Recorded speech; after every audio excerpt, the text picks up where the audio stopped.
ये एक बहुत बड़ा स्कैम है। इंडियंस की स्किन बहुत डिफरेंट है, कोरियंस की स्किन बहुत डिफरेंट है। धीरे धीरे जब हम हमारी स्किन को अंदर से एक ये पॉइजन की तरह है, अंदर से एकदम खोखला करेगा। ऐसा बिल्कुल भी नहीं है कि ये क्रीम लगाओ और कल तक या परसों तक आपकी स्किन एकदम कोरियन ग्लास स्किन हो जाएगी। ऐसा बिल्कुल नहीं है। स्किन को हेल्दी रखने का सबसे इजी और सबसे बेस्ट तरीका क्या है? स्किन को हेल्दी रखने का 3 गोल्डन रूल्स हैं। सबसे पहली चीज़ जो हेयर फॉल करती है वो है स्ट्रेस। अगर फेस पर एक पिंपल या कोई निशान आ जाता है ना, या अचानक से हेयर फॉल बहुत होने लगता है, तो लोगों का कॉन्फिडेंस कम हो जाता है और उनकी इनसिक्योरिटी बढ़ जाती है। इसका सल्यूशन लोग इंटरनेट पर ढूंढते हैं, पर दिक्कत ये है कि हर वीडियो में लोगों को वो अलग अलग सजेशंस मिलते हैं। इसका सल्यूशन मिले ना मिले, पर कंफ्यूजन ज़रूर मिल जाती है। नमस्कार, मैं हूँ डिम्पल। आज CNBC आवाज़ आपकी इसी कंफ्यूजन को दूर करेगा, क्योंकि हम अपने खास शो सेहत की आवाज़ के माध्यम से आपको बताएंगे कि आप कैसे हेल्दी स्किन और हेल्दी बाल अचीव कर सकते हैं। आपके हर सवाल का जवाब देने के लिए हमारे साथ मौजूद है dermatology expert doctor Riddhima Arora. Doctor Riddhima, स्वागत है आपका हमारे शो में। Thank you. डॉक्टर रिद्धिमा, शुरुआत तो हम स्किन से ही करेंगे और उस सवाल से करेंगे जो हमेशा ट्रेंड में रहता है। क्या फेस से पिंपल्स हमेशा के लिए गायब हो सकते हैं? जी हाँ, फेस से पिंपल्स हमेशा के लिए गायब हो सकते हैं, लेकिन ये कोई जादू या मैजिक से नहीं हो सकता।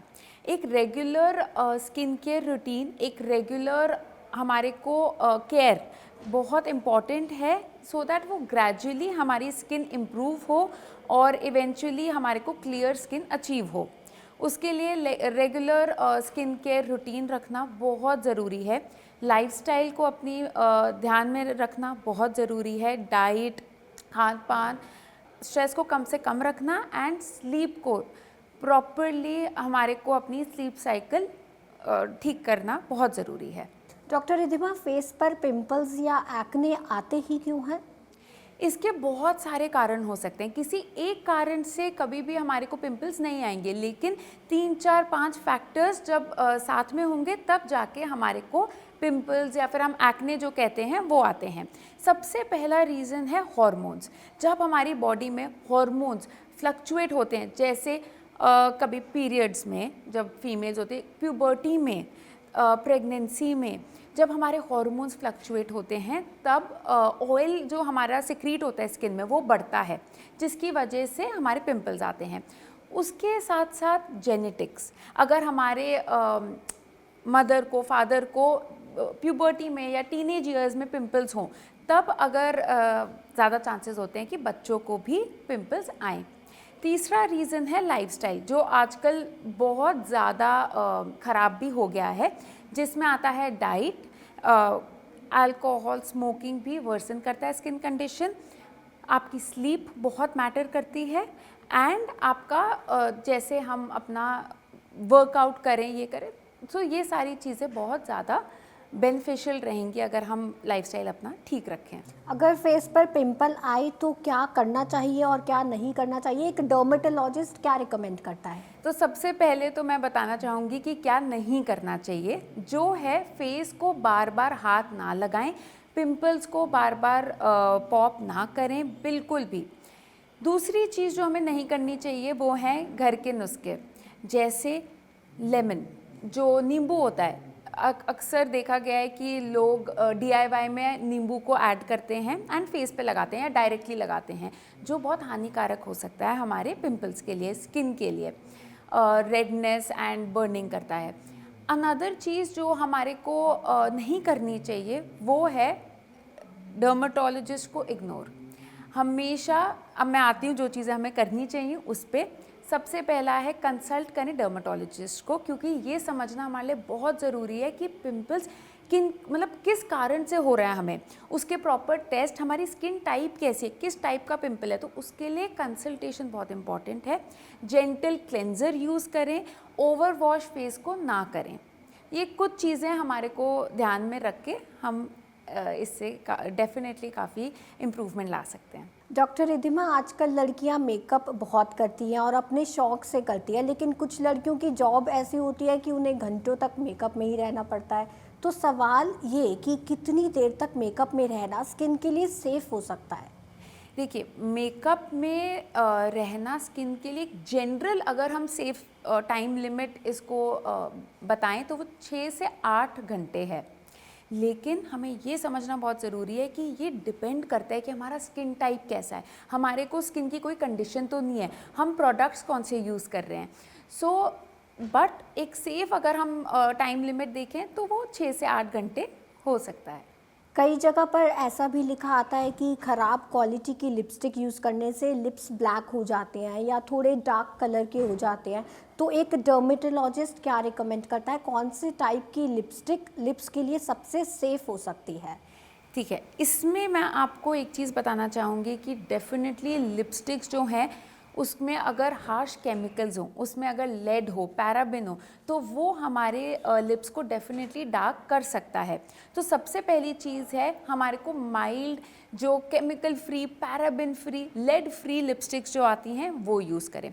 दूसरी चीज़ है उसमें अगर SPF हो, सन प्रोटेक्शन फैक्टर अगर उसमें हो तो वो हमारी स्किन के लिए बेटर रहेगा, लिप्स के लिए हमारी बेटर रहेगा। तीसरी चीज़ है हाइड्रेटिंग इंग्रेडिएंट्स अगर हमारी लिपस्टिक्स में हैं तो वो डेफिनेटली हाइड्रेटेड रखेगा लिप्स को एंड हमारे को डार्क लिप से बचा के रखेगा। कौन सी चीज़ स्किन के लिए सबसे ज़्यादा अनहेल्दी होती है? देखिए, इसमें 3-4 पॉइंट्स हैं जो हमारी स्किन के लिए काफ़ी अनहेल्दी मानी जाती हैं। सबसे पहली चीज़ है sun exposure without a sunscreen. As a dermatologist ये चीज़ पे मैं बहुत ज़्यादा फोकस करना चाहूँगी बिकॉज सूरज की किरणें हमारा स्किन काफ़ी डैमेज कर सकती हैं। दूसरी चीज़ है बिना मेकअप उतारे रात को सोना। तीसरी चीज़ है अगर हम डाइट में बात करें तो एक ऐसी चीज़ जो हमारी स्किन के लिए काफ़ी नुकसानदायक हो सकती है वो है शुगर। सो ये 3 चीज़ें मुझे लगता है सबसे ज़्यादा जो देखी गई हैं काफ़ी अनहेल्दी रह सकती हैं। अभी आपने शुगर की बात की, यही मेरा अगला सवाल भी है कि हमने बहुत लोगों से सुना है कि मीठा खाना स्किन के लिए बहुत नुकसानदायक होता है। ये चीनी और स्किन का क्या कनेक्शन है? डेफिनेटली शुगर का not only body but skin पे भी नेगेटिव इफ़ेक्ट्स होते हैं। अब वो कैसे होते हैं? शुगर हमारी जब हम लेते हैं हमारी बॉडी में ग्लूकोज और फ्रक्टोज जो है वो जाके बाइंड करता है कोलेजन से, जो हमारी स्किन को फर्म और यूथफुल बनाता है, राइट। सो अगर वो वहाँ पे जाके बाइंड करता है, उसको ब्रेक करता है, तो अगर कोलेजन ब्रेक होने लग जाएगा तो आप सोच सकते हैं कि हमारी स्किन एजिंग ज़्यादा जल्दी करेगी, रिंकल्स, फाइन लाइंस, क्योंकि फर्म जो हमारे कोलेजन हमारी स्किन को फर्म रख रहा है वो ही टूट रहा है। सो उससे हमारा जो फर्मनेस है, जो इलास्टिसिटी है वो कम होगी। दूसरी चीज़, जब शुगर हम ज़्यादा लेते हैं तो हमारी बॉडी में सूजन मतलब इन्फ्लेमेशन बढ़ता है, जिससे रेडनेस, इरिटेशन ये सब होने के चांसेस ज़्यादा रहते हैं। तीसरी चीज़ है शुगर इंसुलिन जो होता है हमारी बॉडी में उसका लेवल बढ़ाता है, जिससे हमारे को एक्ने, ब्रेकआउट्स, पिंपल्स जिसको हम कहते हैं वो होने के चांसेस बढ़ते हैं। हमने अक्सर बॉलीवुड सेलिब्रिटीज़ को कहते हुए सुना है कि स्किन के लिए सबसे बेस्ट चीज़ होती है पानी, ऐसा क्यों? हाइड्रेशन इज़ की, ये चीज़ बहुत आजकल वायरल हो रही है और ये बहुत इम्पॉर्टेंट है हमें जानना कि पानी नॉट जस्ट अंदर से बट इवन बाहर से हमारी स्किन के लिए बहुत इम्पॉर्टेंट है। सबसे पहली चीज़ है क्यों ड्रिंकिंग वाटर इम्पॉर्टेंट है। सबसे पहला है वो हमारे जो अंदर टॉक्सिन्स बिल्डअप होते हैं ओवर टाइम उसको फ्लश आउट करता है, जिससे आपके एक्ने, डलनेस ये सारी चीज़ें कम होगी। दूसरी चीज़ है आपकी स्किन को वो सॉफ्ट बनाता है, हाइड्रेटेड रखता है। पर हमें ये भी जानना बहुत ज़रूरी है कि सिर्फ पानी पीने से नहीं, हमारे को बाहर से हाइड्रेटिंग एजेंट्स अपनी स्किन पे लगाते रहना चाहिए सो दैट हमारी स्किन हाइड्रेटेड रहे। स्किन को हेल्दी रखने का सबसे इजी और सबसे बेस्ट तरीका क्या है? स्किन को हेल्दी रखने का 3 गोल्डन रूल्स हैं। सबसे पहला है कि हमारे को एक स्किन केयर रूटीन फॉलो करना चाहिए। क्लेंजर, मॉइस्चराइज़र, सनस्क्रीन, ये 3 चीज़ें बहुत इंपॉर्टेंट है एक हेल्दी स्किन के लिए, एक स्किन इम्प्रूवमेंट के लिए। इसके बाद हम दूसरी चीज़ पे आते हैं, जो मैंने जैसे बोला, सनस्क्रीन को इग्नोर नहीं कर सकते हम, बिल्कुल भी नहीं कर सकते इग्नोर। तीसरी चीज़ है लाइफस्टाइल। लाइफस्टाइल का स्किन से डायरेक्ट कोरिलेशन है। सो हमारे को लाइफस्टाइल मैनेज करना बहुत इम्पॉर्टेंट है। Diet, sleep, water intake, stress management बहुत इम्पॉर्टेंट हो जाता है। डॉक्टर रिद्धिमा, कौन सी चीज़ हमें अपने फेस पर बिल्कुल ही नहीं लगानी चाहिए? जैसा कि मैंने बोला, सबसे पहला है नींबू। लेमन हमें डायरेक्टली अपने फेस पे नहीं लगाना चाहिए, उसका पीएच बहुत एसिडिक है, जिससे हमारी स्किन बर्न भी हो सकती है, रेड भी हो सकती है, लालपन आ सकता है। दूसरी चीज़ है टूथपेस्ट। जो आजकल पिंपल्स पे टूथपेस्ट लगा लो, सूख जाएगा पिंपल, वो चीज़ हमें अवॉइड करनी है, वो सिर्फ डिहाइड्रेट करता है हमारी स्किन को। तीसरी चीज़ है ब्लीचिंग पाउडर। ब्लीचिंग पाउडर हो गया, या फिर ये सारी जो चीज़ें जो हमें गोरा बनाने के लिए आजकल बहुत DIY में देखने को मिलती हैं, ये चीज़ों को अवॉइड करना चाहिए। पर डॉक्टर रिद्धिमा, आजकल लड़कियां हर 2-3 हफ्ते में फेशियल करवाती हैं, ब्लीच करवाती हैं, इस सब का स्किन पर क्या असर पड़ता है? देखिए, अगर हम फेशियल करवाते हैं, उसका इतना नुकसानदायक इफ़ेक्ट नहीं होगा स्किन पे, अगर हम उसको अच्छी जगह से करवाएं, अगर हम किसी प्रोफेशनल से करवाएं, राइट। लेकिन ब्लीचिंग पे मेरा डिफरेंट है ओपिनियन। ब्लीचिंग हमारे को नहीं करवानी चाहिए, बट अगर ज़रूरी है तो हम उसको 6-8 महीने में एक बार करके उसको अगर हमें करवाना है तो करवाएं, क्योंकि ये सुपरफिशियली तो हमारी स्किन को थोड़ा सा इंस्टेंट ग्लो देगा, लेकिन धीरे धीरे जब हम हमारी स्किन को अंदर से, एक ये पॉइजन की तरह है, अंदर से एकदम खोखला करेगा। बट इवन जो फेशियल्स हैं उसको हमारे को लिमिट करना है वंस अ मंथ, और मैं अभी भी बोलूँगी कि किसी प्रॉपर प्रोफेशनल से या किसी प्रॉपर जगह से उसको करवाएं। डॉक्टर रिद्धिमा, आजकल कोरियन ग्लास स्किन बड़ी वायरल हो रही है। इंटरनेट पर लाखों ऐसी वीडियोस हैं जो क्लेम करती है अगर आप ऐसा करोगे तो ग्लास स्किन हो जाएगी, वैसा करोगे तो ग्लास स्किन हो जाएगी। तो क्या हम इंडियंस की स्किन ऐसी हो सकती है, या ये सिर्फ एक स्कैम है? ये एक बहुत बड़ा स्कैम है। इंडियंस की स्किन बहुत डिफरेंट है, कोरियंस की स्किन बहुत डिफरेंट है, एंड हम इसको बिल्कुल बिलीव ना करें, बिकॉज कोरियन का स्किन टाइप बहुत डिफरेंट है। इंडियंस में मिलानिन सेल क्या होता है, जो हमारी स्किन को कलर देता है, वो ज़्यादा पाया जाता है। सो एक ये बहुत बड़ा डिफरेंस है, एंड हम अपनी स्किन को इम्प्रूव कर सकते हैं, हम अपनी स्किन को ग्लोइंग बना सकते हैं। पर ऐसा बिल्कुल भी नहीं है कि ये क्रीम लगाओ और कल तक या परसों तक आपकी स्किन एकदम कोरियन ग्लास स्किन हो जाएगी। ऐसा बिल्कुल नहीं है। हमारे को हमारे स्किन के हिसाब से, हमारे स्किन टाइप के हिसाब से, हमारे स्किन कंसर्न्स के हिसाब से एक रूटीन फॉलो करना चाहिए, एंड हमारे को एम करना चाहिए कि हमारी स्किन इम्प्रूव हो बनिस्बत कि हमारी स्किन कोरियन ग्लास स्किन जैसी हो। डॉक्टर रिद्धिमा, मैं आपके सामने कुछ प्रोडक्ट्स बोलूँगी, आप हर प्रोडक्ट के लिए हमारे दर्शकों को एक ऐसा इंग्रेडिएंट बताना जो उसमें होना ही चाहिए, और अगर वो उसमें ना हो तो ख़रीदना ही नहीं चाहिए। फेस वॉश में पर्सनली मेरा जो पर्सनल एक्सपीरियंस है और प्रोफेशनल एक्सपीरियंस है, उसके हिसाब से मुझे पर्सनली लगता है कि उसमें नियासिनामाइड होना चाहिए। नियासिनामाइड। और फेस क्रीम या मॉइस्चराइज़र में सेरामाइड्स होने चाहिए, सेरामाइड्स ना हो तो नहीं लें। फेस स्क्रब में पर्सनली मैं फेस स्क्रब को इतना नहीं वो करती, जो स्पेशली फिजिकल फेस स्क्रब होते हैं, बट डेफिनेटली अगर आप महीने में एक बार उसको करना चाहते हैं तो उसमें कॉफ़ी होनी चाहिए। सनस्क्रीन में जिंक ऑक्साइड, टाइटेनियम डाइऑक्साइड, ये सारी चीज़ें होनी चाहिए। शैम्पू में इंग्रेडिएंट्स जैसे प्रोकैपिल, रेडेंसिल, ये सारी चीज़ें हमारे हेयर को स्ट्रॉन्ग करता है, तो ये आपके शैम्पू में होना चाहिए। और कंडीशनर में फैटी अल्कोहल होते हैं, जो अगर वो नहीं है तो हमारे को नहीं कोई उसका we should not buy it. Doctor Riddhima, skin पर बहुत बात हो गई। उम्मीद करती हूँ हमारे दर्शकों के ज़्यादातर सवाल हमने कवर कर लिए होंगे।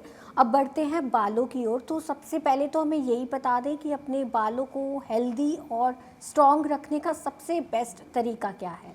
देखिए, हम ना स्किन केयर को बहुत ज़्यादा रिलीजियसली फॉलो करने की कोशिश करते हैं, उस पे सनस्क्रीन लगाते हैं, मॉइस्चराइज़र लगाते हैं, पर हमारे को हेयर केयर, स्कैल्प केयर भी हमारे लिए उतना ही ज़रूरी है। तो सबसे पहली चीज़ है कि इस चीज़ की अवेयरनेस हो कि हमें यंग एज से ही हमारे हेयर और स्कैल्प की हेल्थ पे ध्यान देना चाहिए।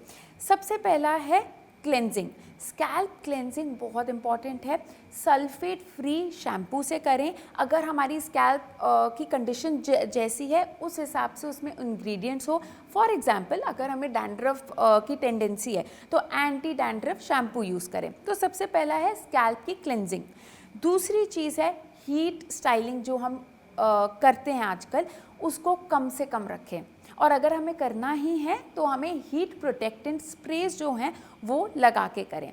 तीसरी चीज़ है हेयर सीरम्स। हेयर सीरम्स जिसमें प्रोटीन हो, जिसमें प्रोकैपिल हो, जैसे कि मैंने बताया प्रोकैपिल, रेडेंसिल, ये सारी चीज़ें हमारे हेयर फॉलिकल्स को बूस्ट करता है, हमारे हेयर ग्रोथ, हेयर की स्ट्रेंथनिंग करता है। तो ये बहुत इंपॉर्टेंट है। तो हम जब चालू करें तो इन 3 चीज़ों से चालू करें। Definitely lifestyle not just skin body but even hair में भी बहुत इंपॉर्टेंट रोल प्ले करता है। और एक चीज़ इसमें मैं बताना चाहूँगी, ऑयलिंग करें, कोई इशू नहीं है, लेकिन रूट्स पे ना आने दें। ऑयल का जो मॉलिक्यूल है वो बहुत हैवी होता है, तो वो हमारे स्कैल्प की स्किन के अंदर नहीं जाता और वो बिल्डअप करता है, जिससे डैंड्रफ का इशू बढ़ सकता है। डॉक्टर रिद्धिमा, आजकल लोगों को हेयर फॉल बहुत हो रहा है। 25-30 साल की उम्र में ही लोगों के बाल झड़ रहे हैं। इसकी क्या वजह है? सबसे पहली चीज़ जो हेयर फॉल करती है वो है स्ट्रेस। हमें अपना स्ट्रेस मैनेज करना चाहिए, जिससे हमारा हेयर फॉल जो है वो काफ़ी कम हो जाएगा। दूसरी चीज़ है जेनेटिक्स। जेनेटिक्स अभी भी बहुत रोल प्ले करता है, बिकॉज़ अगर हमारे फैमिली में किसी को है तो हमारे को टेंडेंसी है हेयर फॉल की। तीसरी चीज़ है, जैसा मैंने बताया, हीट स्टाइलिंग। अगर हम अपने हेयर को रेगुलरली स्टाइल करते रहें तो हेयर फॉल होने के चांसेस बढ़ जाते हैं। Another thing, diet. न्यूट्रिएंट्स बहुत इंपॉर्टेंट है हमारी हेयर ग्रोथ के लिए।